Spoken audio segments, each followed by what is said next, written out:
Quick content note at the top of the show here. This episode contains graphic descriptions of sexual violence and thoughts and reflections on the way our society has treated sexual violence survivors. If you're in a bad place, it's okay to skip this one. And I promise next week's episode is one that's going to make you smile a lot. My name is Callie Wright, and this is the Gaytheist Manifesto. A few years ago, I had a sit down with an Ohio state lawmaker. He'd proposed a North Carolina-style bathroom bill for Ohio. He laid out the basics of the bill in a press release or a policy statement on his website or something like that. I don't remember which, but in the news story I watched, he invited comment from the trans community. Like other conservative lawmakers, he was very eager to make a show of claiming that he didn't think of trans people as predators. It's just that, giving us rights makes other people vulnerable. Of course, he didn't frame it that way, but it's exactly what he was saying. I emailed him and was surprised when he responded, offering to buy me coffee and meet with me to discuss it. We met at a Starbucks by a mall close to me. He was friendly, he was polite, at least at first. We opened the meeting by talking about Leila Alcorn. Her death was still fresh in our minds at this point. He insisted on dead naming her. He did that childish thing where I would say Leila and he would respond by saying her dead name. It was not a good way to start that conversation. But as my friend Jonah and I sat there talking to him, he seemed receptive.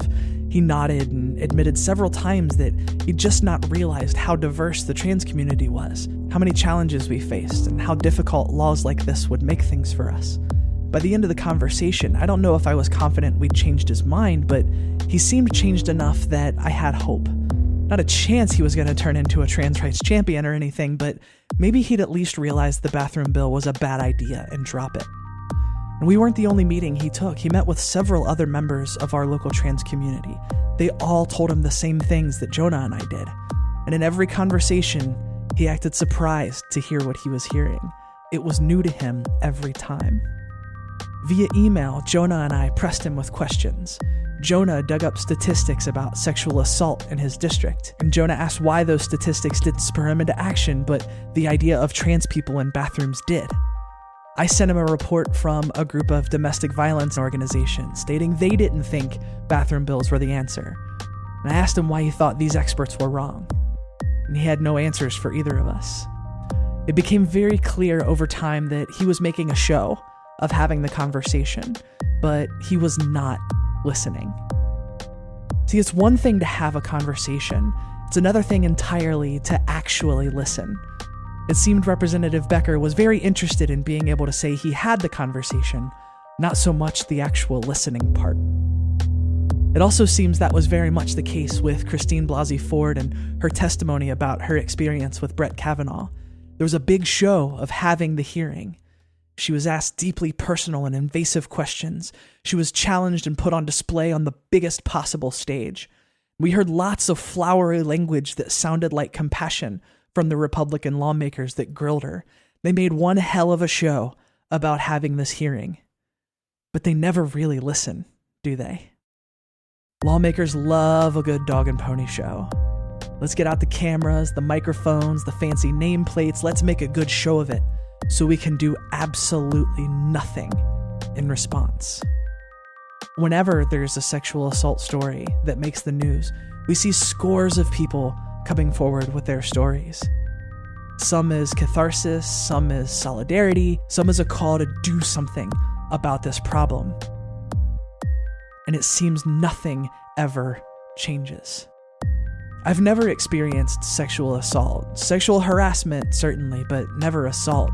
And I know how gross I feel when thinking back to my experiences and how reluctant I am to talk about them. I can only imagine what it's like to be a sexual assault survivor in this environment over the last few weeks and months. But we don't have to imagine, do we? We all know someone who is affected. Whether we realize it or not, we do. And as this show has always been about amplifying the voices of the marginalized, that's what today is going to be about. We have 3 brave individuals who've decided to share their stories with us today and their thoughts and feelings about existing in our world and in our current political climate as sexual assault survivors. First up is Deb. In 1982, my parents split up and my mother, brother, and myself went to live with my grandparents. It was an abrupt transition. My father was an alcoholic, so we left in the middle of the night. The idea being he would be asleep or passed out to the point he wouldn't notice till we were long gone. We lived with my grandparents for several months while my mother saved up some money to find us somewhere of our own to live. I'd never stayed more than a night or two at a time with my maternal grandparents before we moved in with them. They lived over an hour away from our farm, so we really only saw them at Christmas, Easter, Thanksgiving, all the major yearly events, and maybe a week or two in the summer. While I was angry at having to change schools and lose all of my friends, it had some feeling of an adventure at first, too. That didn't last. I'm not sure how soon it started, but I do know it was during the first few months we lived there. My mother's father, my grandpa, a man I loved and trusted, started to molest me. Next up is Katie. I'm not using her real name to protect our privacy. I was dating a guy. There were just some weird things. He was a little controlling. He tried to keep me away from friends. He would say things like, I'm really glad that other guys don't find you attractive. It gives me less competition. One time there was a guy, I was at the library for work, and a guy was hitting on me. And when I told him later about it, made me feel uncomfortable. I told him about it later. You're crazy. You're making stuff up. This is the problem with women. They always try to make something out of nothing, those sorts of things. But so we had been together for a little less than a year at that point, and we had actually broken up. I had broken up with him because I wanted to get married. I wanted to have kids. I wanted the whole house with a yard, the whole thing. And he didn't, which is cool. So I'm like, well, we're going to have to part ways. And so then all of a sudden he's like, well, I don't know now. Give me some time because I've been thinking about it recently, and I can see us having kids, and I can see myself going back to school and settling down and having a life with you. We did end up getting back together, and that night that we ended up getting back together, I was over at his house. We ordered dinner and went up to his bedroom just to watch TV and relax and whatever. And this is Jess, also not her real name. I really don't remember what age I was, but I know I was a sophomore in high school. And I know it was Halloween night. We were just over at my house, just chilling. We were just watching a movie, and he just stuck his hand up my dress and kind of had at it. He started kissing me longer on the lips, asking me to sit on his lap more and more often, subtle things like that. Then one day he stuck his tongue in my mouth. I remember he tasted strongly of mentholated Hall's cough drops. He had asthma and was constantly sucking on them. To this day, I can't stand the smell of them, let alone take any. When I sat on his lap watching TV, he started moving his hands onto my bare stomach under my shirt, or up the leg of my shorts, or under my skirt, depending on what I was wearing. I remember being so confused. I didn't like him touching me that way, eventually sticking his hands down my top. It was uncomfortable and felt strange and, wrong. But this was Grandpa. He loved me, and my mother trusted him to help take care of me. I didn't know what to think or what to do, so I did nothing. And we started making out, and did that for a little while. And shortly after that, he started taking off my clothes, and I froze. I couldn't say anything, couldn't fight him off, nothing. It was not something that I had wanted. It just kind of happened, and then he pushed me on the bed, and I had sex with him, and I don't really remember most of it. I'm pretty sure it was some sort of dissociative episode. The only thing that kind of snapped me out of it was he about stopped, and he's like, "Do you want me to go get a condom?" And I couldn't say anything. I just kind of looked at him, and he's like, "I'm going to go get a condom." And so from there, I stood up. I said, I have to go home, got dressed, went home. I remember it being a Saturday night because I had church the next day. I went late because I'm like, I make myself get up early. I ended up getting there around 10:15, 10:30. I think it was 10:15. And then by 10:30, I'm like, I cannot sit through this. I have to get up and go. So I left and I didn't go home. I'm like, I can't go home. And I just went and I drove around for about 4 hours crying, thinking about what had happened and all that stuff. And did that really just happen?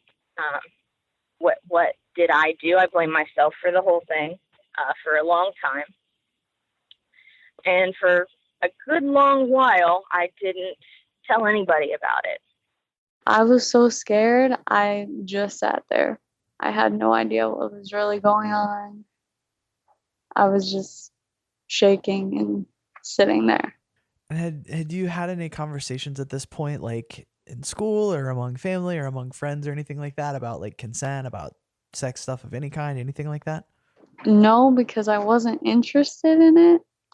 Wasn't interested in sex or anything. The only sex talk I had was like a health class. What happened after that?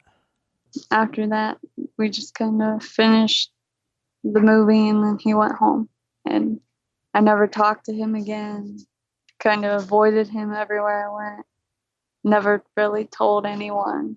I didn't know what sex was or what he was doing was sexual. I just knew I didn't like it. I never told him that, however. He was always a bit gruff compared to my other grandpa, and I knew he had spanked my mother and my aunts and uncles when they were children, so I always had a little fear of him. I didn't want to upset him when he said he loved me. We did eventually move out of their house into our own, but that didn't stop what he was doing. They were virtually our only babysitters growing up, so if there was no school or we were sick or mom had another night class to go to, we were sent to their house or they would come to ours.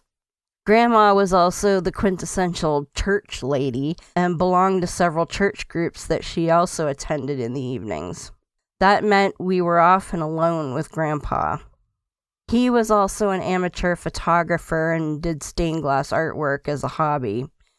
This meant he spent a fair bit of time in his basement workshop area and darkroom, places that would be interesting to a curious child and where he was afforded much privacy. He kept fondling me and kissing me several times a week for years. He was even brazen enough to do it with my younger brother there in the room. As I got older and reached puberty, I began to learn about sex and sexuality.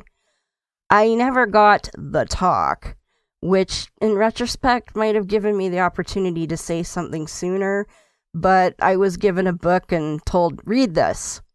I did, and finally began to understand why what he did was so upsetting to me. Then, as I approached 14, he tried to escalate the assaults. I had gone down to the basement to watch him making one of his stained glass objects, and he pulled me up close to him to stand between his legs. Then he abruptly grabbed my arm and put my hand on his crotch. He had an erection. In that moment, I understood everything he had been doing and what more he wanted me to do. I was horrified, repulsed, terrified, shocked. So many things in that instant. My instincts kicked in and I pulled my hand away from him and ran up the stairs to safety. I knew then I could never allow myself to be alone with him again. From that day on, I never went near him. I stayed out of arm's reach. I no longer let him kiss me or get physically close.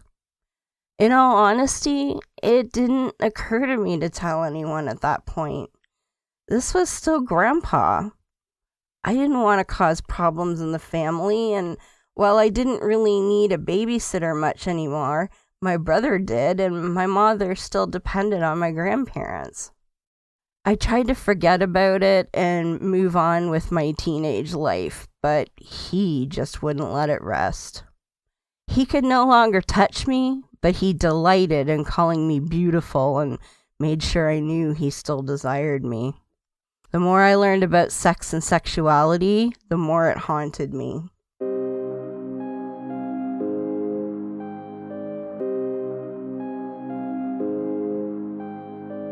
the next year, like the beginning of my junior year, I was really depressed and really had bad PTSD about it. And me and my mom were just arguing and yelling back and forth, and it just kind of came out. So my sister decided to call 911, and then they didn't believe me. So my mom had me put in a psychiatric day unit. I had to move in with my dad because it was closer to where he lived, but I had no relationship with my dad. He's a very angry person, so I didn't want a relationship with him. So I was miserable, and it really spiked my depression, and I did almost kill myself a couple times while in that program. So I just kind of breezed through, did like homework assignments about my feelings and about how lying is wrong. It was probably close to a year later where I actually told someone what actually happened, where before it was like, oh, you guys had sex, great, whatever. We ended up breaking up about 6 months after that happened for something completely unrelated.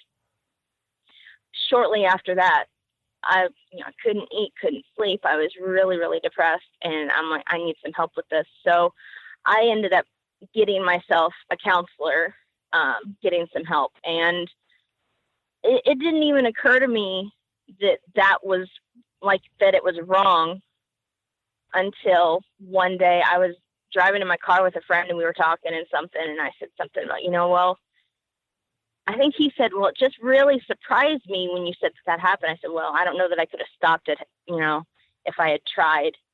And that was the first time that I said anything to anybody about it. And he was like, well, you realize how hard it is for me right now to not just take you to a police station and report it. I said, no, I don't want to do that. I don't want to go through that. I don't want him to go through that. Still thinking about him. Go figure. And so we talked about it for a little bit, and he asked if I had told my counselor. I said, no, I didn't. And, he trying to be helpful.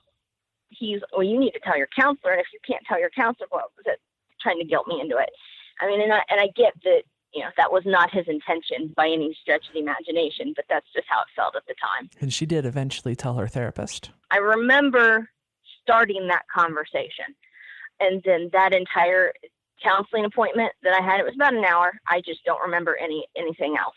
I remember starting that conversation. I remember walking out. Obviously I told him, because the next week he was like, well, and we talked about it more the next week, and it got easier the more I did it. But that first appointment with him was really difficult, and I'm not entirely sure how I made it through that. When I was 16, I began dating my first boyfriend, and sex became a topic of discussion.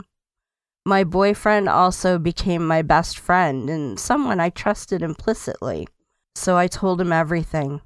He was wonderfully supportive and did everything right, even though he was only 17 himself. He encouraged me to report what had happened.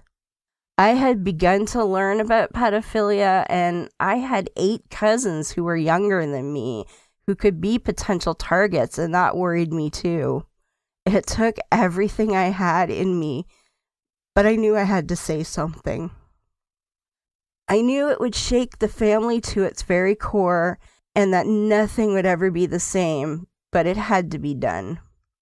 My boyfriend suggested I tell the school guidance counselor first, since she would have training and be better able to help me through telling my mother and what other steps would need to be taken. By now, it was 1988, and it had been slightly more than 2 years since I stopped the abuse. I don't remember much about that appointment with the guidance counselor. I went alone. I didn't even think to try and bring my boyfriend with me for support. Maybe I should have. I don't remember the act of telling the counselor, only that I somehow managed to do it. I was terrified out of my mind. The counselor seemed mildly concerned and clarified with me that I was no longer being abused. I assured her that I no longer allowed him the opportunity, and she seemed content with that answer. She said something vague about how she would probably have to report it and that he could be questioned about what happened. That thought also terrified me, but I tried to focus on my young cousins, hoping that I'd been in time to save them from the same fate. I don't even remember how long I was there, just the rising anxiety after it was over, knowing there were more trials to come. The counselor never offered me any help or direction or advice. I don't know how long it was before I told my mother, but it couldn't have been long. I had been told it would be reported, so I knew I had to act. Telling my mother that her father had molested me and was a pedophile was the single most terrifying thing I've ever done in my life. I remember I was shaking when I went into her room and I said I needed to talk to her. I knew that life as I had known it was about to end forever, and it was going to be a long, hard road. I was right, but not for the reasons I thought at the time. When I finally got the words out, when I finally told her what had been done to me, I was handed the biggest disappointment I have ever experienced and probably ever will experience. She looked at me and said, "I'm sorry that happened, but please don't tell Grandma."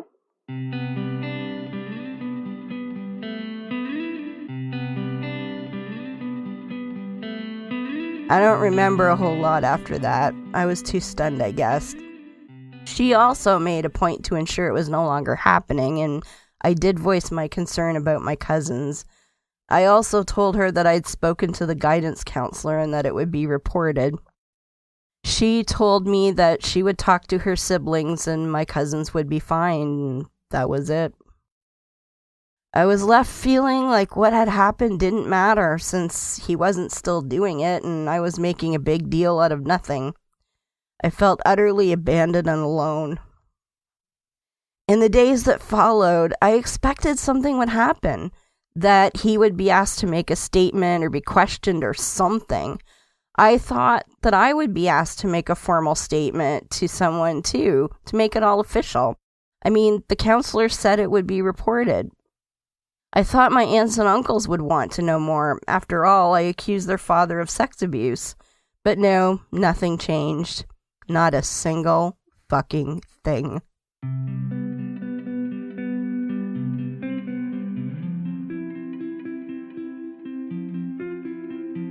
After a few weeks, I realized that no one must care about what happened. Not the counselor, the police, the school, my family, stepfather, or my own mother.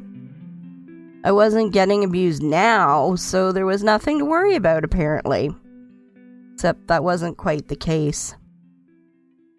Now, I was forced to continue to attend every family function with my abuser and act like nothing was wrong, because Grandma still had to be kept in the dark.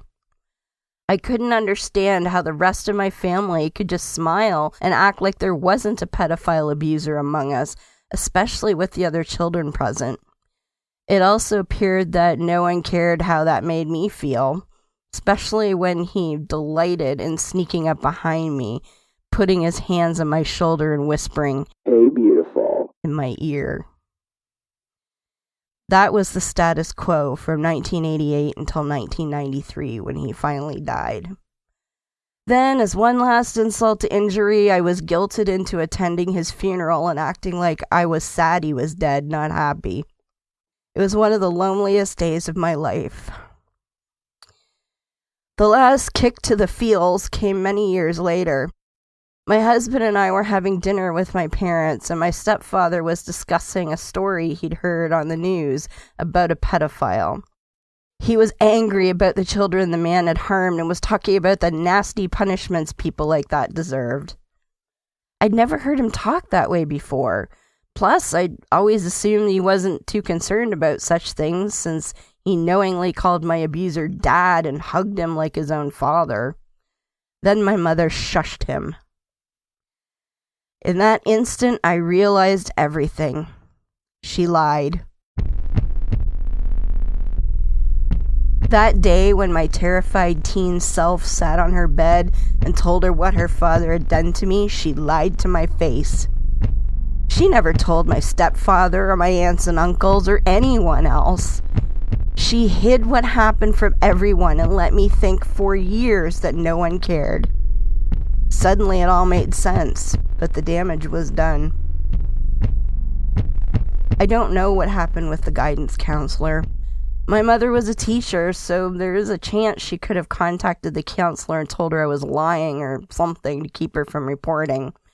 Or the counselor just didn't want to deal with it either and figured she didn't have to since I was no longer being abused. Either way, she fucked me over too. My grandmother went to her grave never knowing she'd been married to a child molester for 50 years. I thought about telling her many times, but in the end I figured it wasn't going to do anyone any good now that he was dead. There's just no one left to protect. My mother doesn't know that I figured out she lied. I have an uneasy but peaceful relationship with her for now.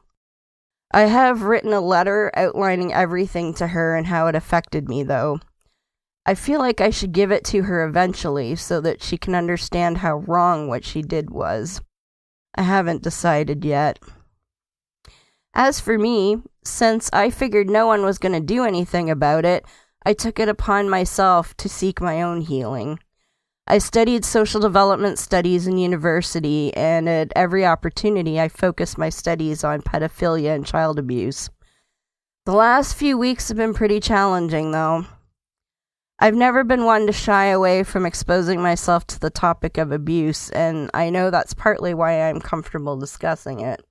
Yet now, every day, I'm seeing the stories of the thousands of children abused by priests and the debacle with Kavanaugh where no one seems to care that an assault took place. The message is clear. Hide the abuse. Victims aren't important. And it's everywhere. And nobody believes anyone. It's kind of a mixed emotion of anger and deep sadness. I really have no idea how to make the change if nobody listens. I have been more depressed and more emotional in the past couple of days than I have been for a very long time. I have gotten to a fairly good place as far as all of my history goes. With several years of counseling, I have a partner who's wonderful, so that's really helped a lot. These past few days have been extremely difficult because it's everywhere. It's not even something that I can get away from. I open up Facebook and everybody's talking about all of this.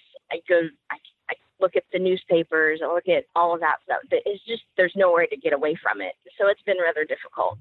I just deleted someone on Facebook yesterday because I had posted something about the whole thing. And he replied back, I have a problem with her waiting so long to report this.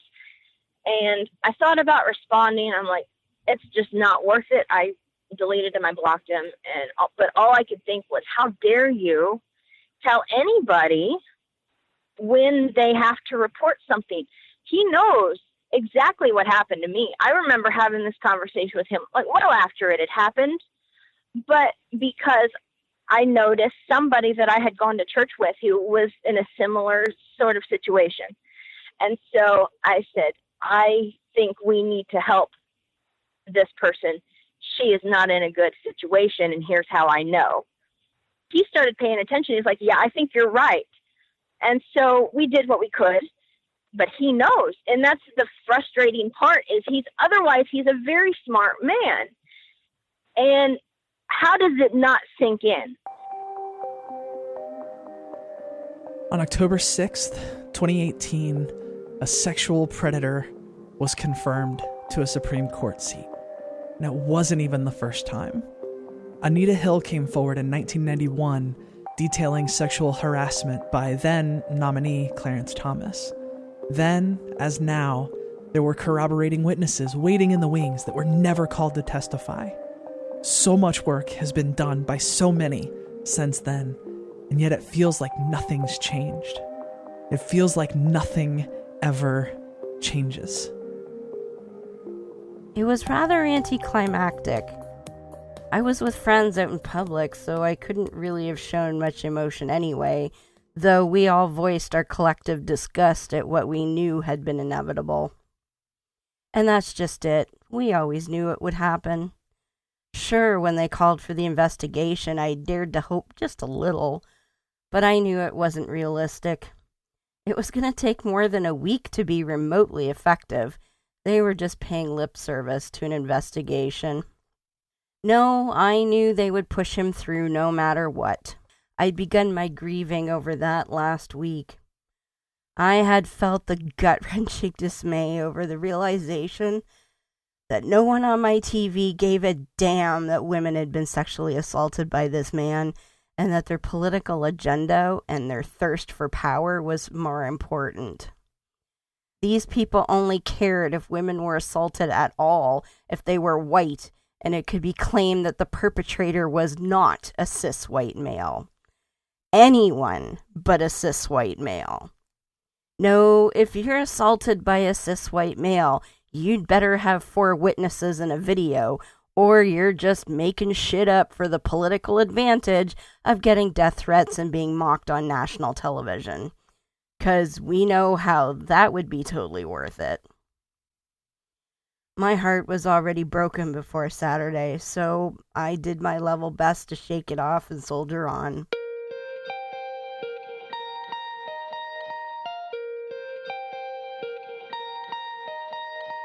I'm trying really hard to hope for the best, to hope that Roe versus Wade doesn't get challenged, that marriage equality is left alone, that trans rights get recognized, that voters and workers' rights get recognized. Hell, at the very least, that nothing gets any worse. I also hope that the midterms bring a shift in power and that maybe Kavanaugh will get impeached for his lies, and that maybe Ruth Bader Ginsburg stays in good health until she's at least 100. I hope that more people will start to care. I'm hoping to see a lot of changes when it comes for the election here soon. I think a lot of people are getting fed up with all of this. So I'm hoping that might spur them to go and, vote intelligently. So, there's not a whole lot, not that I know of anyway. I don't know that there's anything we can do about him now. I think he's just kind of there now. So I'm just really hoping that people will start to vote and do it intelligently. I don't want to be a downer, but realistically, I don't think any of those things will happen. It won't happen. Nobody cares. Oh, I don't know. I didn't think we'd get to where we are now, honestly. I try not to guess on that because it just leads to disappointment, I find. I don't even know. It's just really unsure and pretty scary at the moment. My confidence that America is mostly a country of good people has been destroyed over the last 2 years. I never thought such a piece of shit could become president, and I always thought that progress would come despite the wailing and gnashing of teeth of conservatives. But I was wrong. Callie asked me to talk about what I might want from an ally. Oddly, I realized that I've shouldered this baggage alone for so long I wasn't sure what to say initially. Here's the thing. I'm okay. I'll probably always be okay. But man, would I have loved some support along the way. I've always taken care of my own baggage because I never saw any other option. That doesn't mean I wouldn't have welcomed someone to help share the load. There have been times over the years where it's been pretty exhausting carrying all that by myself, and many times where I felt alone and abandoned. Most people would never have known that, though. I just shifted the load and carried on. What I'm trying to say is, if you see that person who seems like they have their shit together, that looks like they're doing just fine and don't need any help, don't be afraid to offer anyway. They might be able to manage, but that doesn't mean your offer won't be welcome or accepted. Whether it's offering your ear to listen or help find resources or even just to hang out and be a distraction during tough times, it shows us we don't have to walk alone, and it shows us we're valued. I can tell you, few things make you feel devalued worse than being told not to talk about it. Or, as I can imagine, being told you're lying or confused or mistaken would. To all the survivors out there, those who have reported and those who have not, I salute you. We are here despite it all, and we're not going anywhere. Survival is resistance. Never forget that.